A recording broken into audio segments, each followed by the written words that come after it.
Terima kasih atas masukannya. Saya selalu senang kalau Bapak Turino mengkritik pemerintah. Interupsi. Ya, Pak, silakan. Di 2026 disebutkan lain, harus dengan persetujuan DPR. Nah, tolong Kami akan belajar lagi. perhatikan, Pak. Kami akan pelajari Ya. begitu nanti ada itu kami akan menghadap lagi. Tapi itu pun kami diskusi dengan para anggota, Pak. Jadi kami nggak sendiri, Pak. Persetujuan DPR itu di rapat, Pak. Bukan orang per orang. Bapak datang ke Pak Haris, Bapak datang ke Zidan, Bapak datang ke Hekal terus setuju. Enggak, Pak. Ada notulensi rapatnya. Kapan notulensi rapatnya? Oke, Pak. Kami pelajari lagi, Pak. Ya. Terima kasih, Pak. Gini, Pak. Itu hanya dilakukan untuk niat baik menjaga kita semua, Pak. Terima kasih, Pak. Iya, Pak. Niat baik aja kadang-kadang nggak cukup, Pak. Dari tadi yang saya dengarkan penjelasan Pak Menteri, saya belum mendengarkan Gini ratio kita sekarang berapa. Dan tingkat kemiskinan kita itu berapa. Karena Halo guys, balik lagi bareng kita. angka-angka Rapat kerja Komisi 11 DPR bareng Menteri Keuangan Purbaya Yudi Sadewa dan Kepala Bappenas hari ini pecah banget guys. Ada debat panas yang sayang banget kalau kalian skip. dapat 50 triliun lebih, apa yang dibuat? Kebijakan apa yang dibuat sehingga rakyat itu yang miskin bisa bertumbuh menjadi yang tambah lebih kaya, tambah makmur lah. Itu baru kinerja yang kita lihat positif. Baik, terima kasih. Sebelum kita lanjutkan untuk Bapak Menteri dan jajaran yang mengetahui hari ini hari ulang tahunnya Pak Haris Turino. Jadi ceritanya gini, di awal rapat, Pak Menko Purbaya lagi maparin laporan keuangan pemerintah tahun 2025. Pak Menteri bangga banget nih, soalnya Kemenko berhasil dapat opini WTP alias wajar tanpa pengecualian dari BPK untuk yang ke-15 kalinya. Nggak cuma itu, Pak Menko juga ngejelasin kalau ekonomi kita tetap survive di angka 5%-an di tengah gempuran global. Dan pemerintah udah ngelakuin efisiensi belanja negara abis-abisan.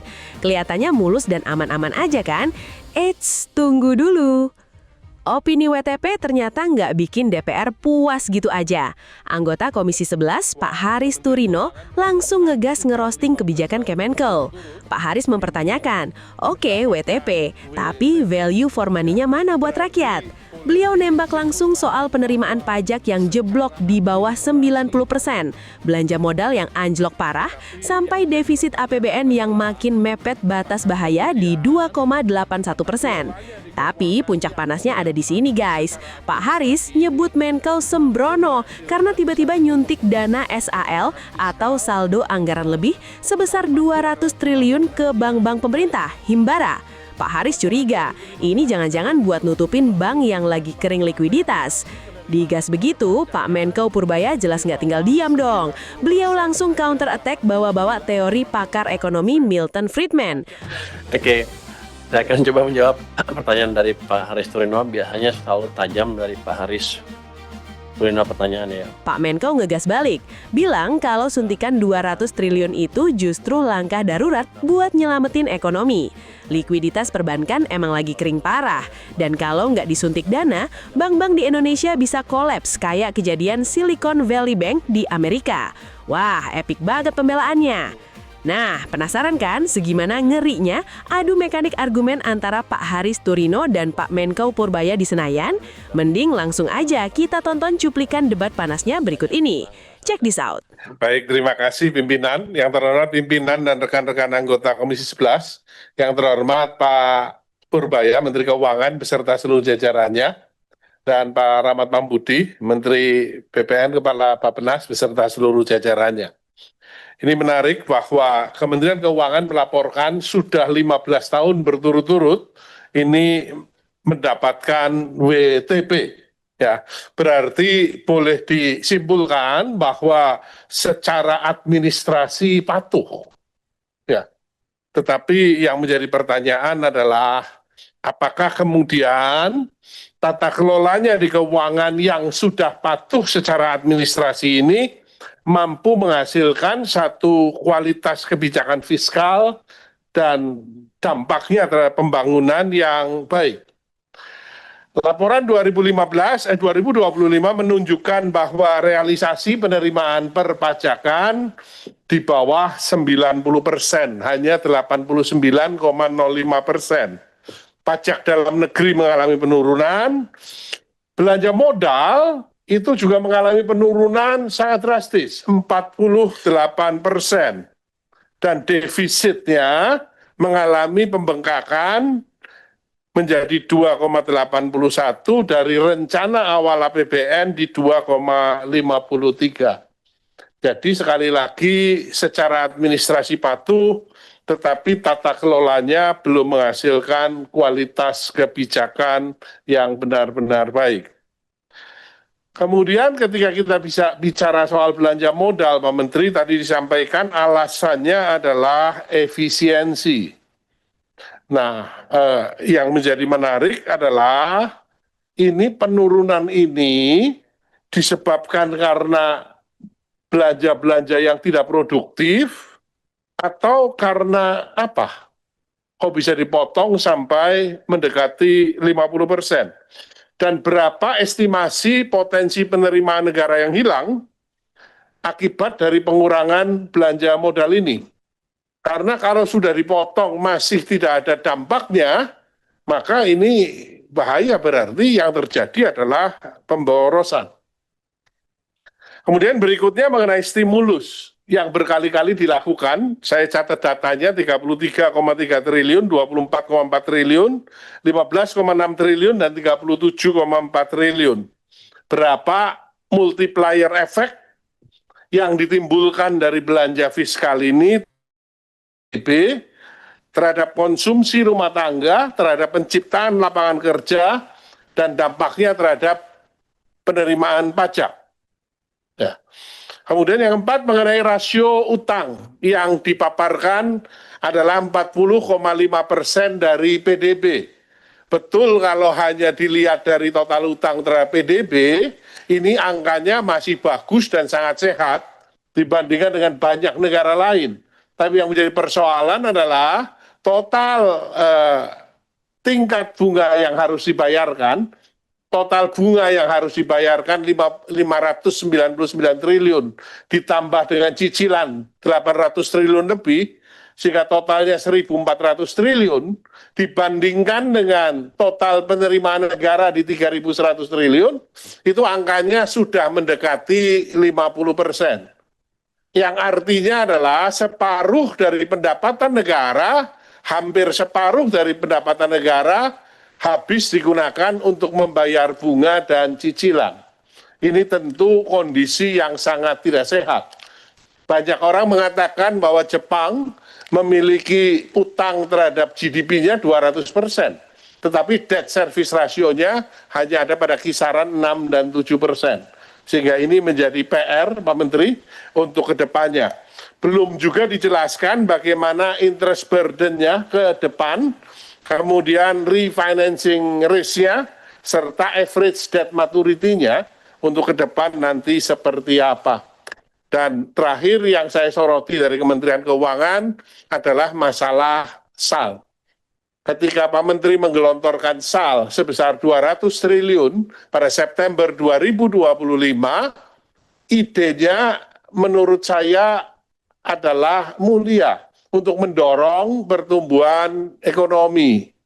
Tetapi yang kita lihat adalah pada saat itu semua data menunjukkan, dan juga ini terkonfirmasi oleh teman-teman dari Himbara ketika kami mengadakan pertemuan dengan Himbara, pada saat itu kondisi likuiditas ample. Jadi tidak ada kekurangan likuiditas yang ada di pasar. Ya, ketika dorongan pertama sebesar 200 triliun.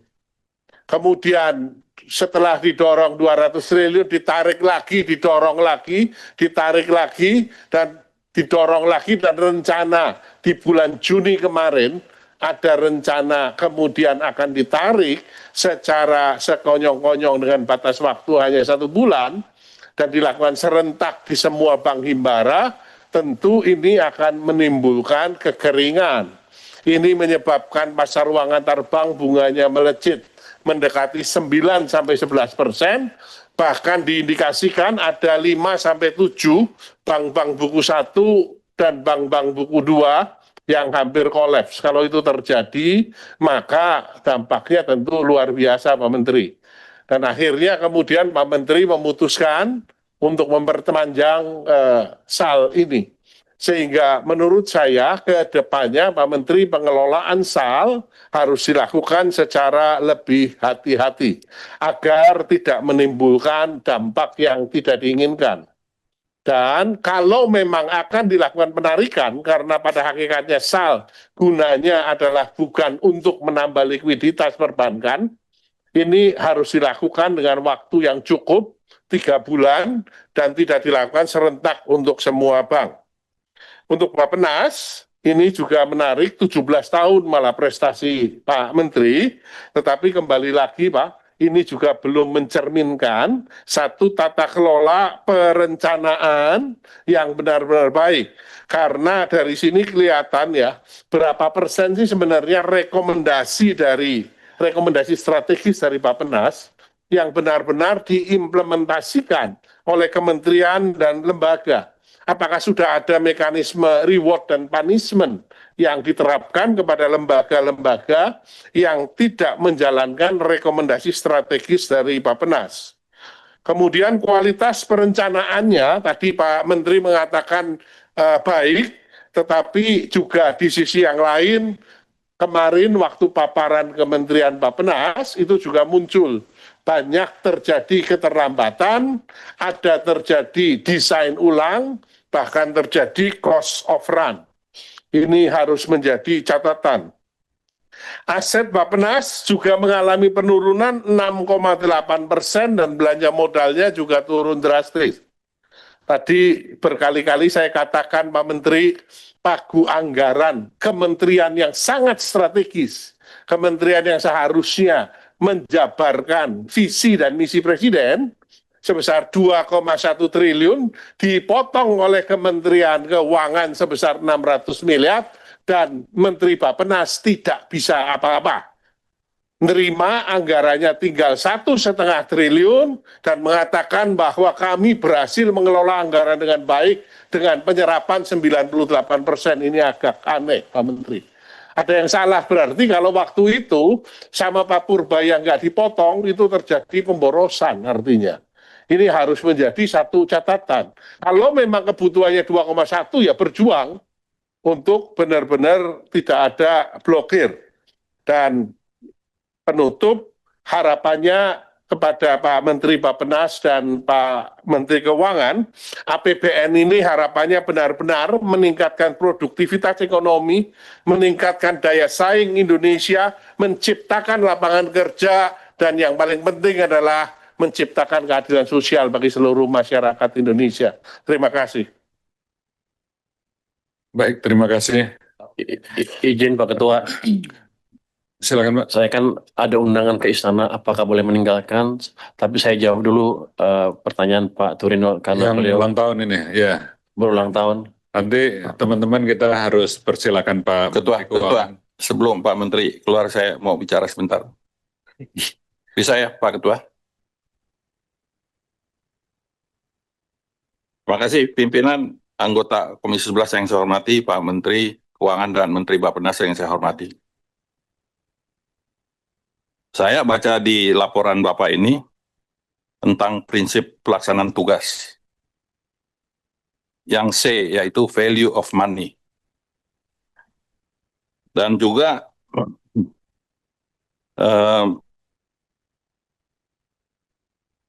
kalau dari tadi yang saya dengarkan penjelasan Pak Menteri, saya belum mendengarkan Gini ratio kita sekarang berapa.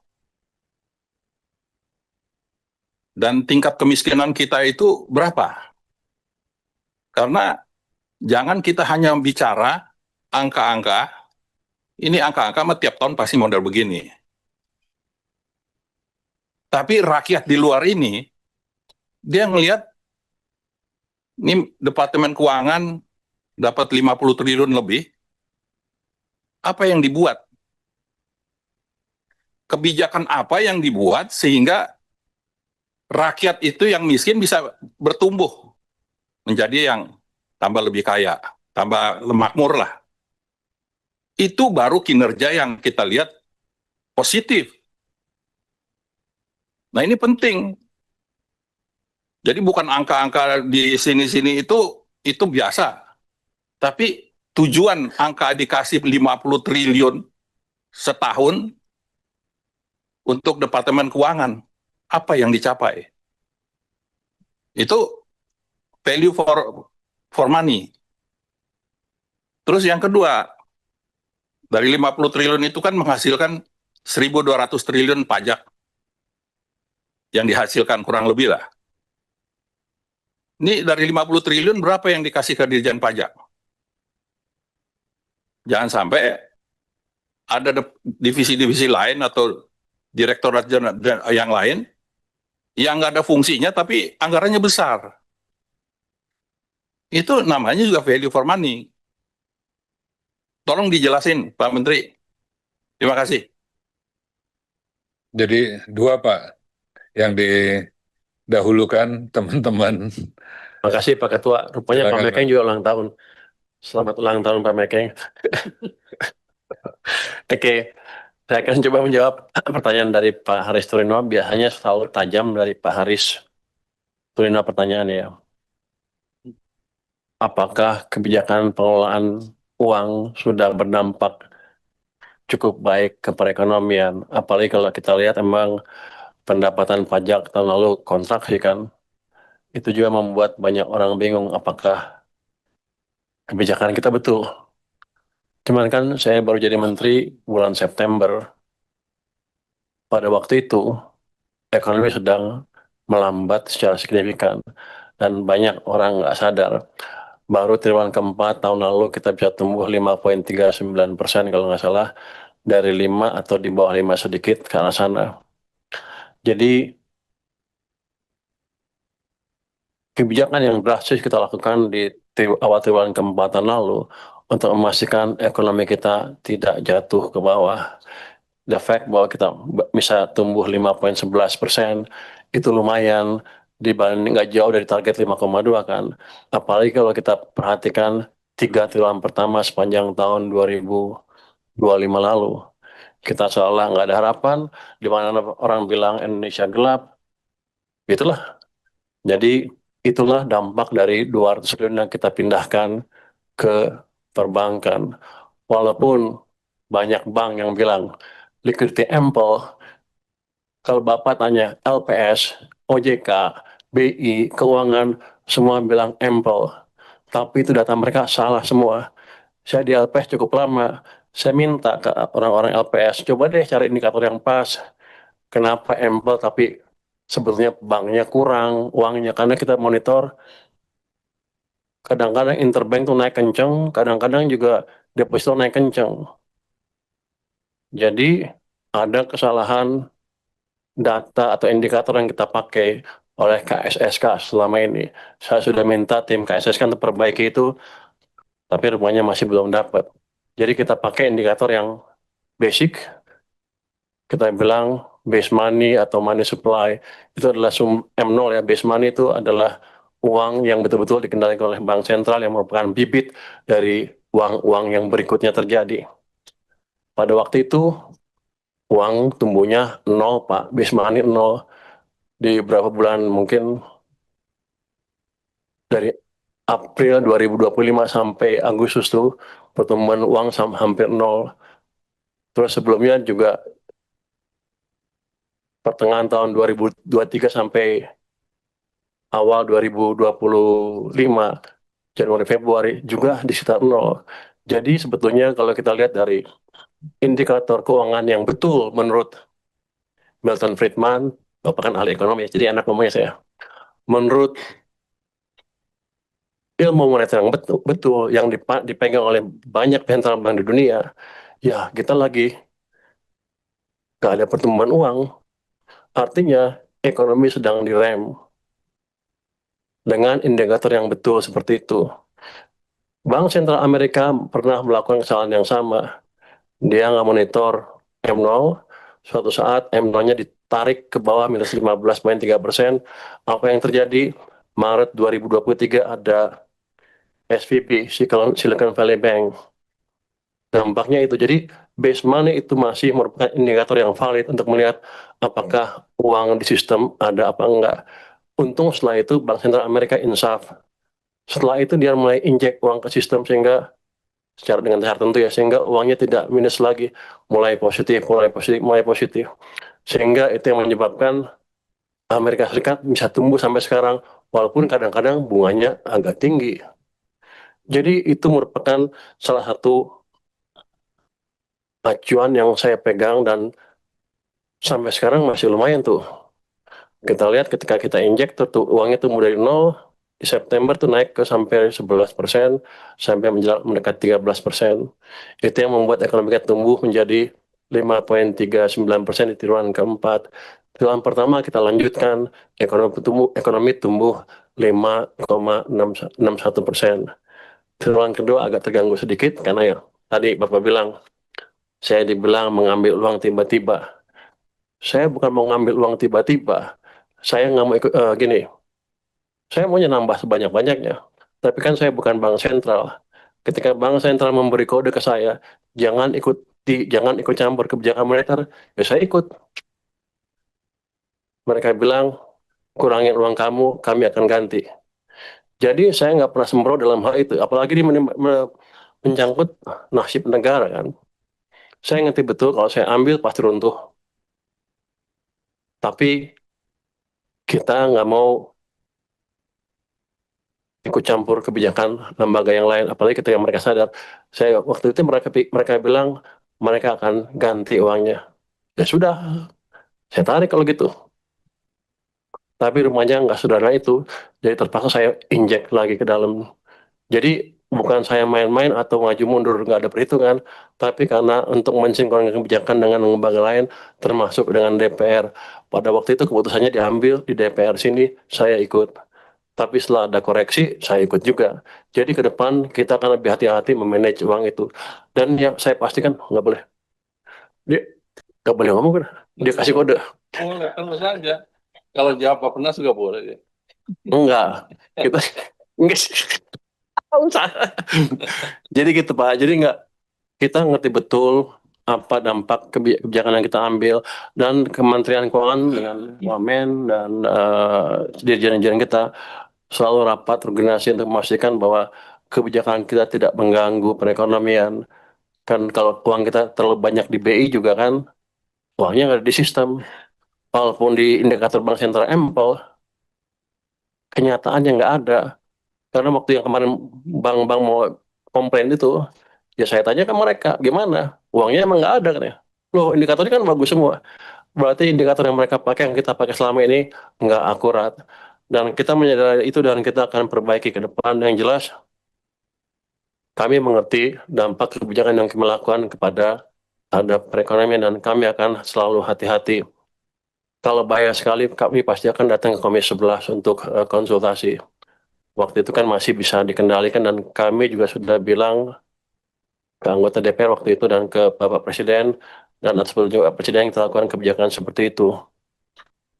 Tentang rasio utang 40,5% dari PDB, orang banyak bilang kan apa debt service ratio, itu kan yang pertama sebetulnya kalau ilmu fiskal yang biasa cukup debt per GDP, defisit per GDP selesai. Tapi entah kenapa S&P pakai debt service ratio seperti itu. Tapi setelah kita pelajari, apakah hitungnya sama dengan yang Bapak pakai tadi? Ternyata enggak. Kalau S&P itu pakai debt-nya, pembayaran utang dibayar dengan pendapatan dari general government, artinya termasuk dari pemerintah daerah. Dan kita alhamdulillah sekarang membaik.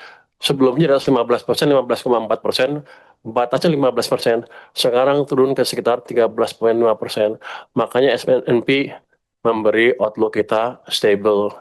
Jadi itu bukan dikasih sebagai bonus karena mereka baik dengan kita, bukan.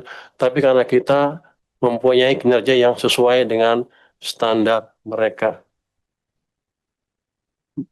Jadi Pak, itu yang saya jawab. Jadi kita mengerti betul, kita berusaha betul untuk memenuhi standar-standar internasional sehingga kita tidak akan mengabaikan hal-hal yang menjadi concern Bapak Haris Turino, Pak. Terima kasih atas masukannya. Saya selalu senang kalau Bapak Turino mengkritik pemerintah. Interupsi, Ya, Pak, silakan. Silakan. klarifikasi aja Pak Menteri mengenai SAL tadi. 2015 penempatannya berapa ya Pak? Penempatan SAL di Bank Himbara.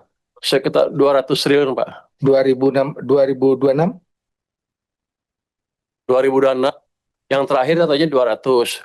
Terus saya 200, saya tambah kemarin ketika ada goncang-goncang itu, saya bilang Tambah berapa, Pak? 200.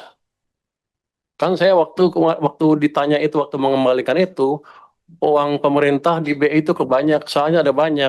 Uang di BI itu ada hampir 600, saya pikir kebanyakan. Jadi saya taruh 400 di sistem, 200 yang dulu diperpanjang sampai akhir tahun, 100 kita lihat setiap 3 bulan, 100 kita pakai keluar masuk untuk memastikan di sistem cukup uangnya. Pertanyaan saya tahun 2026 berapa Pak SAL yang dipakai? Ada yang dipakai Pak, Nggak cuma ada. dipindahin aja, Iya, dipindahinnya berapa? 100 Pak. Menurut Bapak perlu persetujuan DPR atau tidak? Udah Pak, karena itu hanya manajemen cash aja Pak, nggak ada yang Nanti- dipakai sama sekali Nanti uangnya. kita lihat di Undang-Undang APBN 2026 Pak Suah. SAL selain di mana-mana kalau ada penempatan kan harus persetujuan DPR. Nanti dilihat aja di undang-undangnya. Nanti Kalau kasih pelajari ke- 2025 memang tidak Pak Menteri, Oh, tapi 2026 harus dengan persetujuan DPR Oke Pak, kami belajar lagi di Pak. Undang-Undang APBN. 2005 kami konsultasi dengan salah satu pimpinan DPR Pak, mereka bilang bisa. Jadi saya Karena memang di Undang-Undang APBN 2025 itu boleh Pak. Malah disebutkan pemerintah dapat menempatkan. Di 2026 disebutkan lain harus dengan persetujuan DPR. Nah, tolong Kami akan belajar lagi. diperhatikan Pak. kami akan pelajari Iya. begitu nanti ada itu kami akan menghadap lagi. Tapi itu pun kami diskusi dengan para anggota Pak. Jadi kami nggak sendiri Pak. Persetujuan DPR itu di rapat Pak, bukan orang per orang. Bapak datang ke Pak Haris, Bapak datang ke Zidan, Bapak datang ke Hekal terus setuju. Enggak Pak, ada notulensi rapatnya. Kapan notulensi rapatnya? Oke Pak, kami pelajari lagi Pak. Ya. Terima kasih Pak. Begini Pak, eh, itu hanya dilakukan untuk niat baik menjaga kita semua Pak. Terima kasih Pak. Iya Pak, niat baik aja kadang-kadang nggak cukup Pak. Baik, tadi yang Pak Mekeng mau ditanggepin sebelum jalan? Jadi apa yang dicapai Pak? Manajemen fiskal kita cukup baik Pak. Dengan APBN yang ada tahun lalu kita bisa membalik arah ekonomi dari sekitar 5 atau di bawah 5 ke 5,39 di triwulan keempat tahun 2025. Itu menunjukkan bahwa ada perbaikan manajemen fiskal sehingga dampak ekonominya lebih terasa dan lebih baik. Dan kalau kita lihat kan, walaupun orang bilang mikro sama makro kadang-kadang berbeda, tapi makro adalah penjumlahan dari mikro. Jadi kalau makronya let's say tumbuhnya lebih cepat, harusnya kondisi mikronya juga harusnya lebih baik. Artinya kemakmuran masyarakat juga meningkat, walaupun mungkin belum setinggi yang diharapkan kita semua. Tapi kita akan pastikan terus ke depan bahwa kebijakan fiskal akan memberi dampak yang signifikan ke perekonomian dan masyarakat. Untuk pajak, berapa persen? Ada sekitar 5 triliun Pak yang dialokasikan untuk pajak. Tapi yang penting begini Pak, kita mengerti tahun lalu ada inefisiensi sedikit di perpajakan. Jadi kita perbaiki organisasi pajak, cara mereka bekerja, cara kita mempromosikan orang, dan kita juga beri stick and crowd yang kuat, sehingga ada perbaikan yang signifikan di perpajakan. Kalau kita lihat kan sekarang tahun ini, semester pertama tahun ini, pertumbuhan pajak mencapai 23 kemarin dilaporkan, tapi baik sekarang itu udah tumbuh 24% dibandingkan tahun yang lalu. Jadi ada langkah-langkah yang signifikan yang kita lakukan untuk memperbaiki kelemahan yang terjadi di tahun lalu. Saya pastikan ke depan akan kita coba perbaiki terus-menerus, dan perbaikan harusnya akan terjadi karena pendekatan kita cukup sistematis, termasuk IT, SDM, dan stick dan carrot yang pas untuk orang-orang yang bekerja di perpajakan. Demikian, Pak. Terima kasih. Baik, Pak Menkyu, kalau mau menghadiri acara dengan Presiden, kita persilakan meninggalkan. Tapi ini dua wakil tinggal di sini ya, Pak ya? Saya persilakan dua wakil. Saya izin, Pak, untuk menghadap Presiden. Ini dua wakil, saya pikir lebih dari cukup untuk mengatasi pertanyaan yang sulit, Pak. Terima kasih, Pak. Keputusan ya, Pak? Ya, Bisa mengambil keputusan ya? bisa mengambil keputusan. Tapi jangan salah ya. Enggak, Pak. Mereka cukup kuat, jadi nggak ada masalah, Pak. Apa yang dia putuskan di sini, saya akan ikut. Terima kasih. Saya izin. Wassalamualaikum warahmatullahi wabarakatuh. Waalaikumsalam warahmatullahi wabarakatuh.